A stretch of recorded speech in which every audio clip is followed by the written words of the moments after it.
relationship building and all of that. Mm-hmm. Mm-hmm.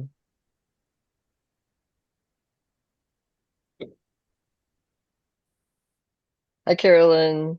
Hello. Thanks for joining us. Looks like we're going to be a small group today, which is great. We'll give it a couple more minutes and then kick off. Where are you dialing in from, Carolyn? Uh, Metro Atlanta area. Mm-hmm. I was there in the spring, and a couple of gardeners brought me to their projects. Really Yeah. amazing, amazing what's going on.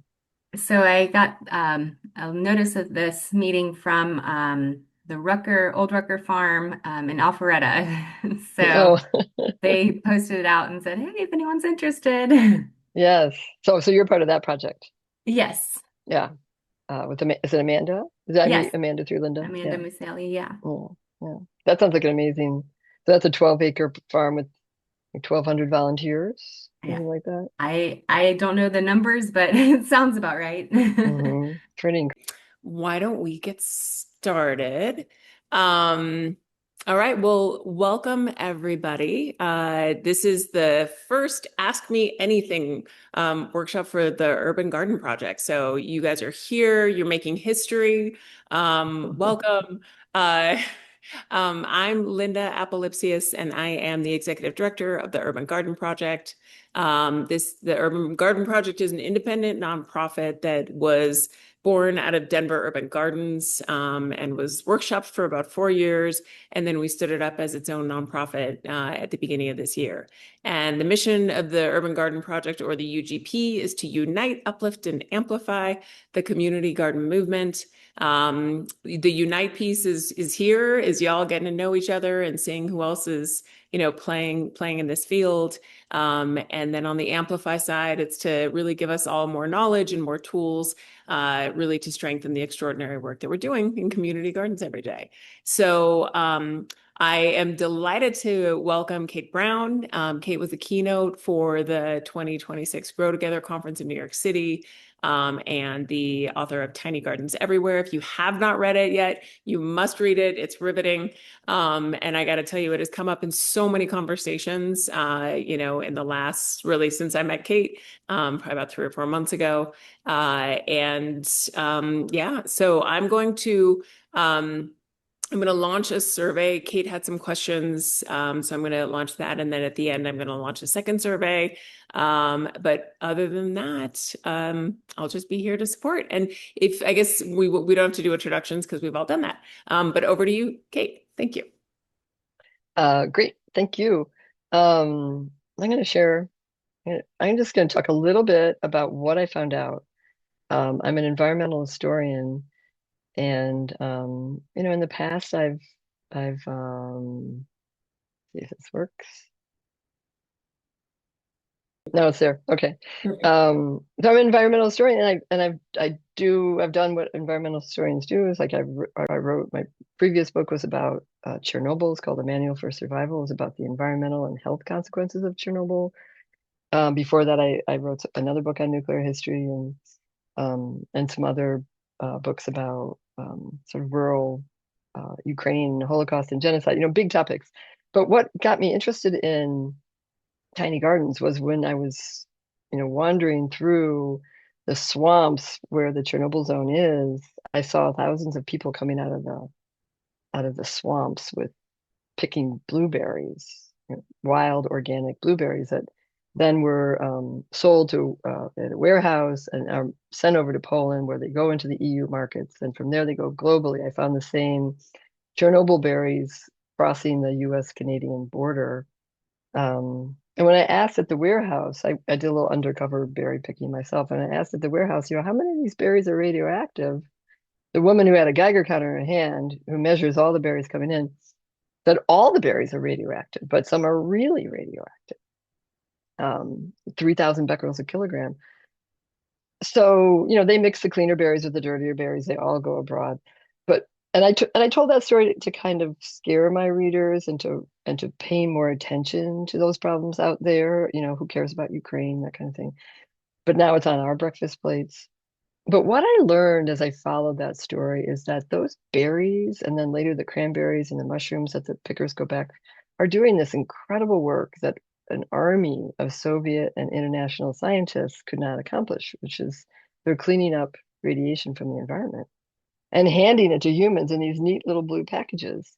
And so we could take those berries and, send them around and make more problems, or we could, take them, pay the pickers and bury them as radioactive waste. And so I started to think like, who are the people in the past who made alliances with berries and other plants in constructive ways? And that's what brought me to this book of tiny gardens everywhere. I've been a lifelong this community gardener. I've never had my own plot of land until recently.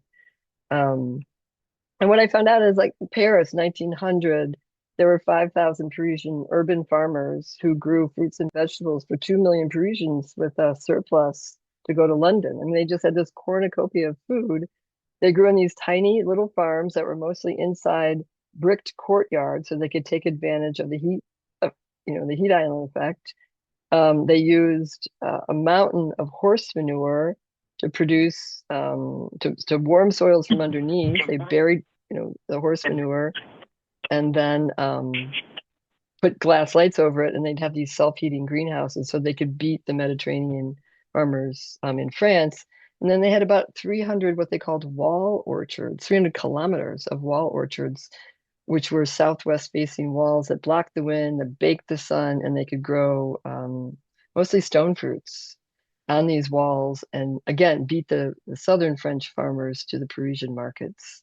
All of this was powered by using the resources that cities so productively collect to their shores: horse manure, brewer's mash, sugar beet pulp, food scraps of all kinds.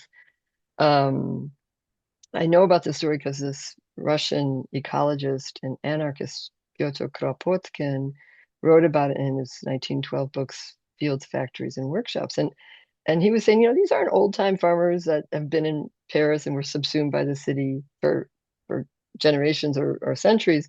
These are new technologies that are created by working class people in order to learn how to make use of the wastes of big cities, to take the urban metabolism and turn them to their advantage. I saw the same thing going on in Berlin. This is where mostly rural people were moving into the city, 1870s, as an industrialized. It was the most densely populated city in Europe at this time. But people didn't like these tenements. They didn't like their factory jobs. They were looking for space. They went to the edge of the city and they found these sand dunes, which had been wetlands, dried up, exhausted the soils by the farmers, topsoil's gone. And they would rent, 30, 40 households would get together. They'd rent what became Berlin city block. They'd divide up the land into equal proportions, put a tiny house in the middle, and start gardening around it. Now, if you've ever tried to grow any food on sand, you can see how hard it is when you look at this photograph of these little tiny plants growing out of sand. But they had what farmers on the outside of the city didn't have. That they had what farmers in Paris had, which is all these organic nutrients that are flooding into the city from all over the world. Wheat from the American West, sugar beets from Ukraine, beef from Argentina, and they would take these wastes and build soils with them, human engineered soils. And you can see, it's almost like these are time lapse photographs I got from the archives. You can see these gardens looking better and better, so that by the 1890s, 20 years later, the the infrastructure for the gardens is more botanical than architectural. The vines and the trees are growing up over the little tiny houses. Um, People were able to live comfortably in these little, what they called green shanty towns or harbor colonies. They could easily, pay their rent. They could grow a good part of their food. They had usually animals such as chickens and pigs who worked as biodigesters. And they would elect a little council. They'd start to organize. They'd elect a little council. The council would help make decisions, and they would say, you know what? The kids don't have anything to do during the summer, so let's have a children's summer camp. Some people, their shacks burned down or they're out of work because they have an injury. Let's take up a collection for fire insurance and workman's compensation. Some people have fights, neighbors have fights. Let's make an arbitration court. So they start to build like the first sinews of what we today recognize as the social welfare state that we so rely on. This became a real movement. Professional class architects, landscape architects, picked it up and started promoting it. And Germany became the first country when it became a democracy in 1919 to give their citizens the right to garden, which means they could take public land and privately self-provision. And so Berlin really relied on these urban shanty towns for till today. Basically, people are not supposed to live in them, but they do. Here you see some mothers and grandmothers bringing their kids to school. And all around Berlin today, it's a very green city, has this green lung of allotment gardens surrounding the city, thanks to these working class gardeners who created the form. Washington, D.C., we know the story of redlining and segregation of American cities in the 1910s and 20s. Integrated American cities became segregated. In DC, where I lived for 20 years, white people lived on the streets and black people lived in the alleys in what were these shacks called alley houses. There was a real push in the 19 teens to get black people, indicated here in brown, out of the center city and over out to the outskirts of town. And this part right here, east of the Anacostia River, is where there were some old farms. Some developers bought them, chopped them up into 1 acre lots, and were selling them, and black people could buy them. Once they did, the city invested no money in these neighborhoods, no running water, no sewers, no paved surfaces, no garbage collection. And what we found is that when people bought these lots, they bought not one lot, but between 2 and 6. And they put up, and each color here represents a family. They would put up a tiny house in the middle of the lots, and then they'd start gardening all around it. And they, like the Berlin gardeners, they would get they'd get chickens and hogs, and this is what the neighborhood looks like. It could be 1849, but it's 1949. But it looks to me like a Ukrainian village with pens for animals, fences around the gardens, orchards willy-nilly, no paved surfaces. Very handy if you want to have a shanty town in the woods, as they called this part of DC, or green or garden community. They used what was in the privies, the night soil, and they used their scraps from their garbage productively to build soils. They had to pass a law in 1919 telling people that they could not get garbage from other people's neighborhoods. They could only collect garbage out of cans in their own neighborhoods because garbage was considered so useful. At the Washington dump, the contract was given to collect garbage to the Washington Fertilizer Company. They had 300 hogs roaming around the dump, biodigesting the city's garbage and turning it into fertilizer, which was then sold off to farmers and to gardeners. In this neighborhood, people did this themselves. Animals were officially, livestock were banned in the city, but the USDA urban census in 1940 shows that there were 2,000 hogs and over 44,000 chickens in the city.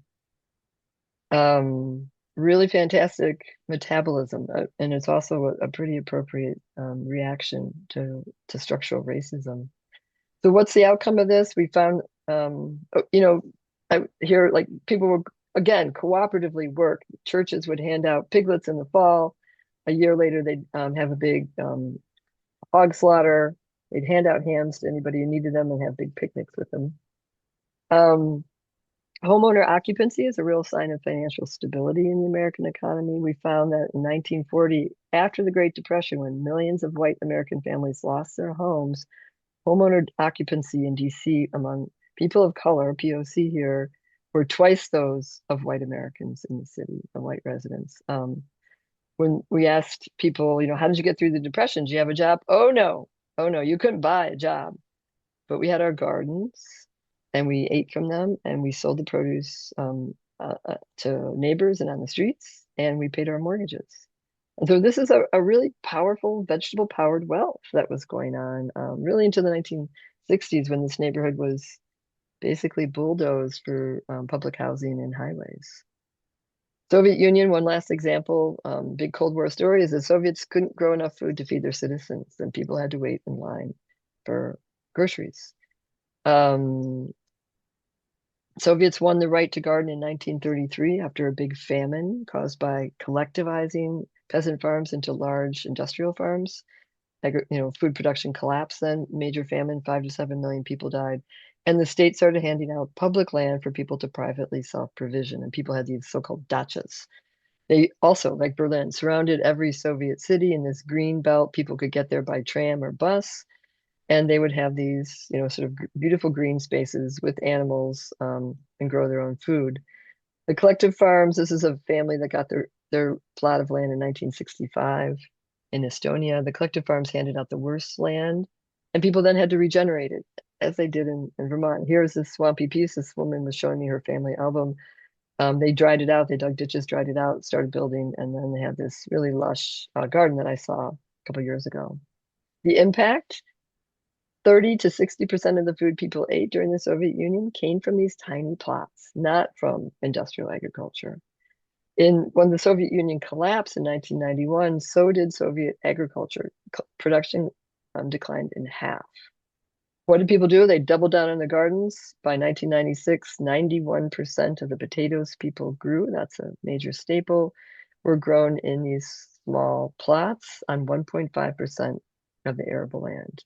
Incredible power of urban agriculture to feed not just people in the global south, not just so-called developing or backward nations, but a nuclear superpower, a fully industrialized country could rely on urban gardeners for a good portion of the food that people ate.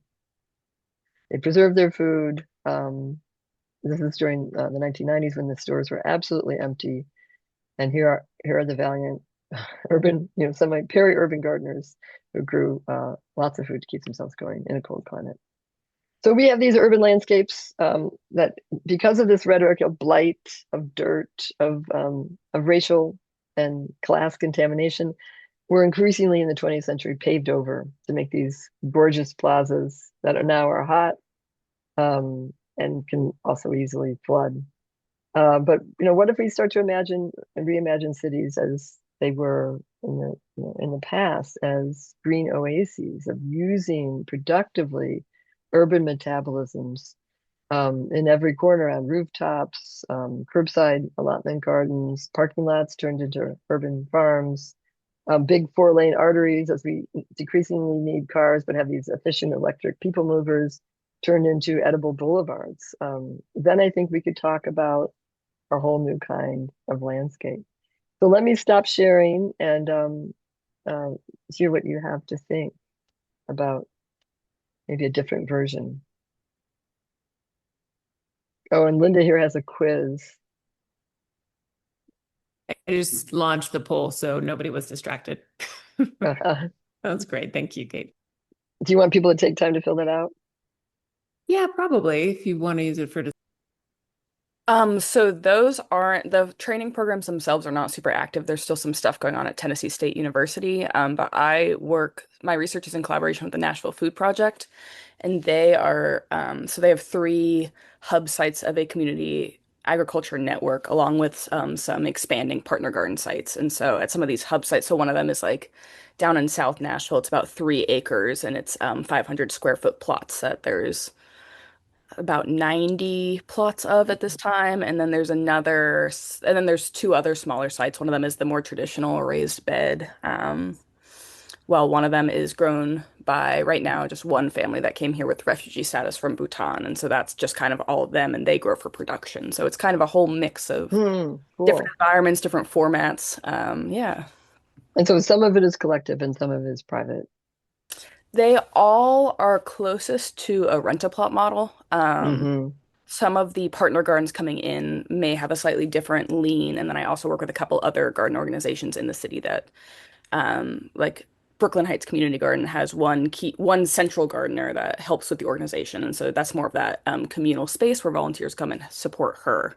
So again, Mm-hmm. it really is a super, I especially appreciate the book a lot because it does open a lot of conversations into the different formats, the different ways to do it. I don't know, I think it helped me think through a couple of the different, I don't know, boundaries of possibility, maybe in terms of even just how we orient ourselves to these different styles, these different models over time and space. Mm-hmm. Yeah. one big, and I don't know if any of you, anybody else on the call, one big problem always seems to be, how to pass on knowledge of growing in a particular location. Like if I moved to Nashville, I would have a lot to learn. For a while, for 20 years, I gardened in DC. And when I moved from Seattle to DC, I was like flummoxed. Like, why does everything stop growing in late July? And, what am I supposed to do? Do I cut down my plants? Or, it turns out you just let them sit there and then they come back in September and after the excessive heat. But lots, like, so how does that knowledge passed on? Do we do it formally? Do we just like, as gardeners, share and visit with one another? Is there a way to propagate that? I've talked to a lot of older gardeners who have longstanding community gardens, and they're worried that those older gardens with all this knowledge are aging out, and that young people come in and are and don't really have that background, haven't learned from a parent or a grandparent.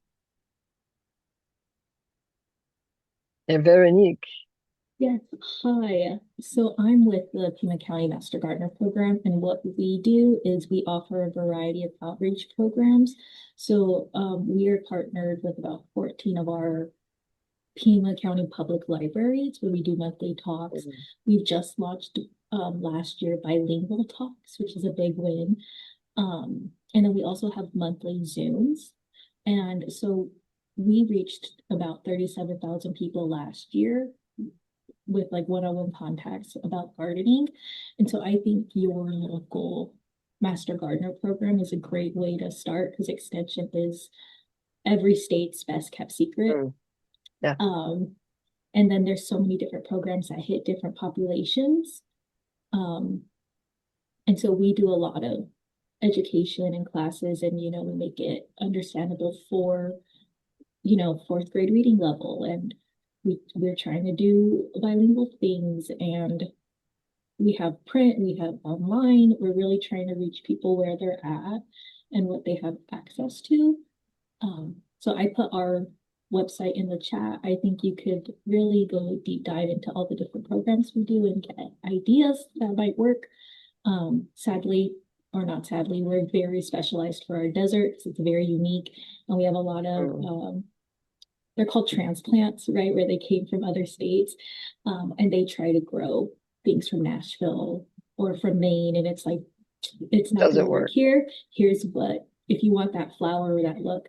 Here's a native plant that can get that same feeling.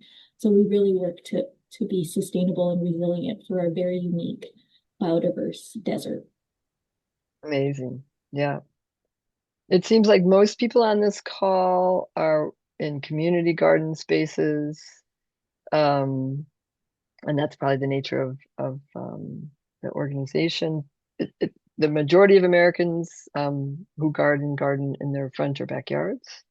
In fact, we did a poll and we found that a third of Americans have access to front yards, either as homeowners or renters, and among them, half grow food in their front yard. Really I was really astounded by that. And so 20% of Americans are using their front yard as a growing space, which is, you always think of the traditional suburban lawn restriction and you think that's not possible, but people are doing it. Or the report, we asked this in this poll, we asked a cross section of Americans across the country. Are there any particular obstacles to growing in shared gardening? I've been a member of a number of community gardens in different cities, and I often bumped up against all the rules of a community garden. Randy's like, yeah. Anybody else have that? Where like we were growing, my friend and I from Japan, we were growing shiso, and they kept calling it a weed.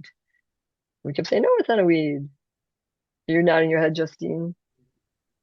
Oh yeah. I don't know if my audio is working or not. Oh, I think so. Working. Yeah, we do like garden checks every week, and I have a couple of folks who are like, for us, like purslane is something that we grow on purpose. We harvest it. I'm like, no, I totally understand. Like but it is a fine line when someone's lamb's quarter, which is another like common one here that a few people eat. But out of the 459 plots in our garden, I would say like maybe three of them are growing it on purpose. So it's kind of hard to remember that when you're doing weekly checks on that many Right. plots, but Which yeah. three? Yeah. Where are you gardening, Justine? So we are in New Jersey with Duke Farms Community Garden. It's about Mm. 5 acres and 459 plots and a little under Wow. 300 folks. Hmm. Yeah. And how does that organization work? So it is from it's a founded with the Doris Duke Foundation. So we are really, really lucky that our funding is very secure, and it's been a program that's been running since about 2012. There's a lot of Hmm. gardeners that have been there since the beginning. There's definitely been Hmm. quite a couple of changes with a little bit added like garden security, and we have a whole handbook of rules. So I hear you with that, and there's always some pushback on some of them, but generally have a really good group of folks. Hmm. Great, great. And yeah, we think that Justine's Garden might be the largest community garden in the country. Wow. So we're trying to figure that out. Yeah, how many with 450 Hmm. plots, you said? Is that? 459, yeah, and Wow. 5 acres, yeah. But then I wanted to add a little levity in Colorado, marijuana. We gotta make Is sure. another thing that you run into. Yep. Hey, Yeah. we say you can grow anything you want as long as it's federally legal. It doesn't come up that much, but it does. So Interesting. Yeah. Wow. Um, so because marijuana is only legal for the state yeah. at the state level, Yeah. so you can't grow it. Hmm. Yeah. And it's usually parkland. It's often parkland and often Yeah. schools where it's definitely no go. Right. Yeah. And then Carlos is on the call too. I know in New York, they have a lot of restrictions around growing food in a lot of the gardens just because of the state of the soil. Unless it's Uh-huh. beds. I don't know if he's able to. What? Let's see. I'm just tuning into the chat here. Um, it looks like toxins in the soil is a big concern for the majority of urban gardeners, and I always have worried about that too. And as I say, I come from a background as an environmental historian where toxins was the center of my focus. But I'm becoming less and less concerned about toxins in the soil. I don't know, maybe you want to weigh in on this, Veronique. But it seems like lead is a real problem when it's ingested, especially through water, or famously paint chips or air from people's leaded gas smoke, combustion engines. But that it's a little bit harder to have lead poisoning through plant pathways, like tomatoes. Don't pick them up if you dust the tomatoes. I mean, if you wash the tomatoes before you eat them, get the leaded dust off, it should be fine. That if you suspect you have lead, there's certain plants one grows and certain plants one doesn't grow, or you grow cabbages and then treat those cabbages as toxic waste and throw them out because they're so great at picking up lead in the soil. Is that how you would think of it, Veronique? Yeah, sadly, I don't have my brain is blanking on all those plants and stuff, but we don't talk on that too much since a lot of community does raised beds. Mm-hmm. Um, and Tucson has a lot of super fun sites, like historical ones, and so the communities that need these home gardens the most are heavily affected and underserved. So I can't really say for my community how intense that is, that I just haven't reached that Yeah. point yet. Right. Raised beds, of course, solves problems for many plants that don't go, have roots deeper than 6 inches. And in Boston right now, where I live, they have a program where if you want a raised bed, the city will come and build one for you for exactly that reason. So that people can grow food and do it in a way that doesn't, damage anybody's health.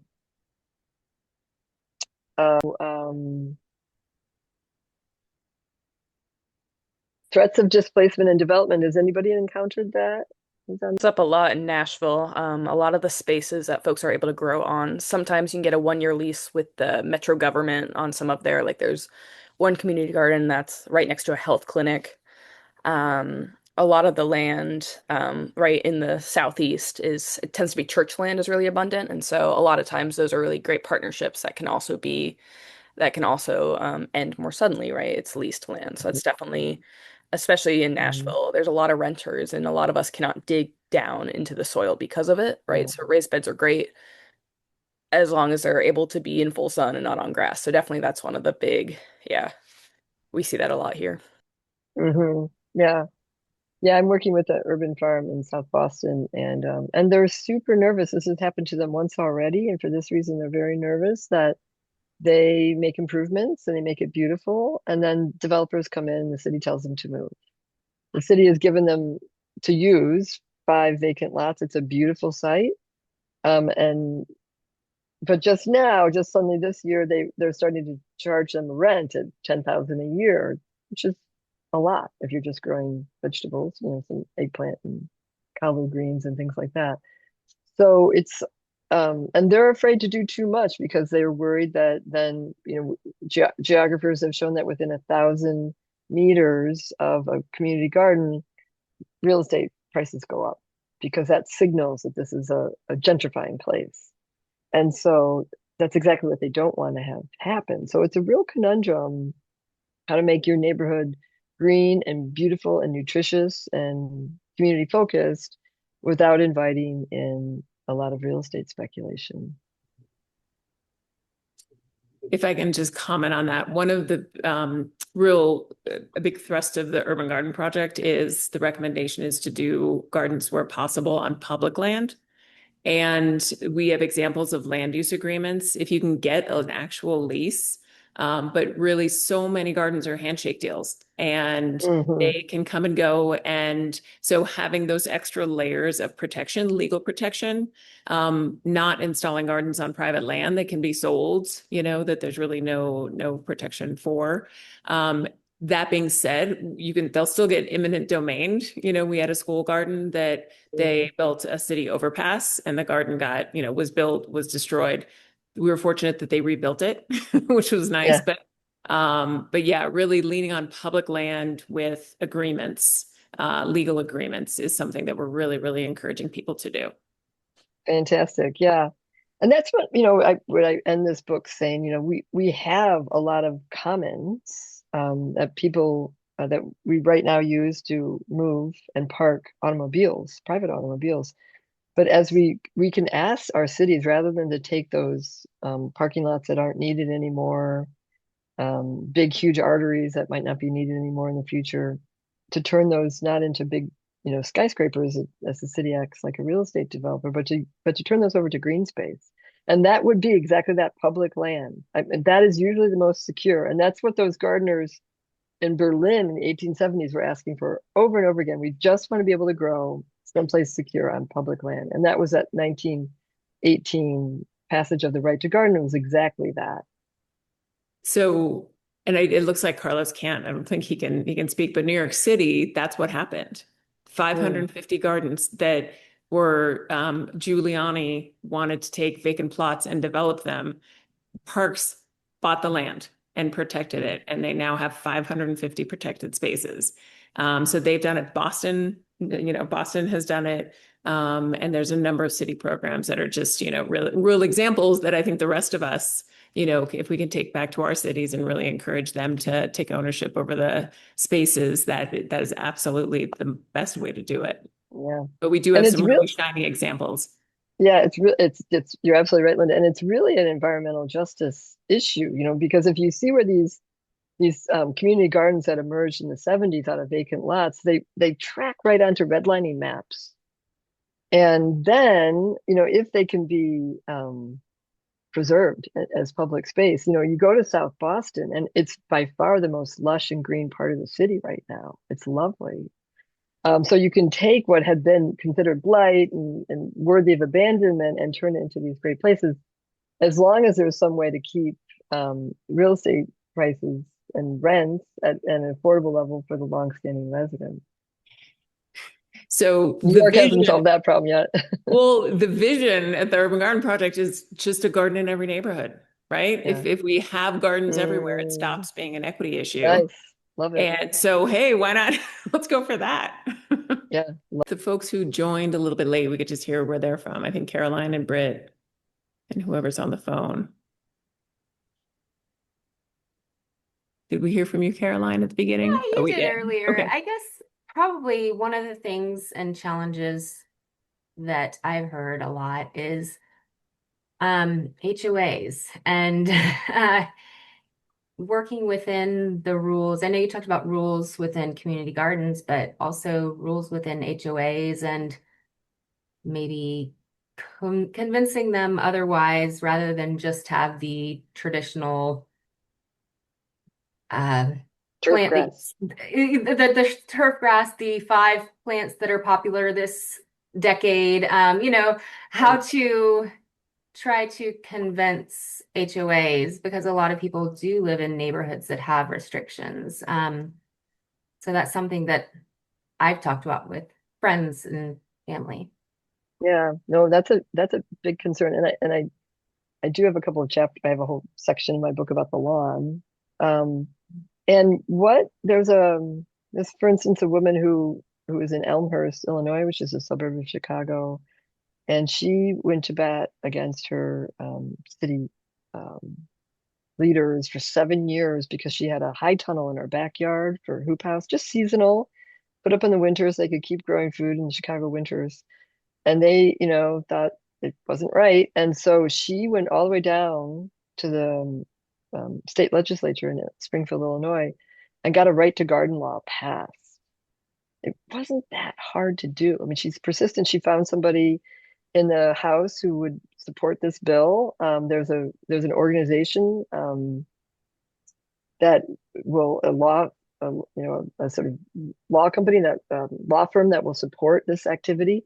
So now 3 states have right to garden laws: Maine, Illinois, and Florida. Oklahoma has one moving through the books.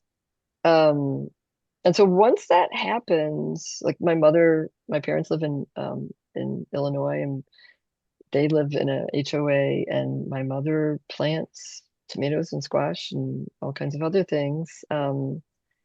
And they can't, I keep saying that, she first she hid them around the air conditioner Yeah. because she was, because of the big rule book, that 500-page rule book that said she couldn't grow food. But they, I keep saying, they finally approached her, and she just pointed to the Illinois law, and they had to go away.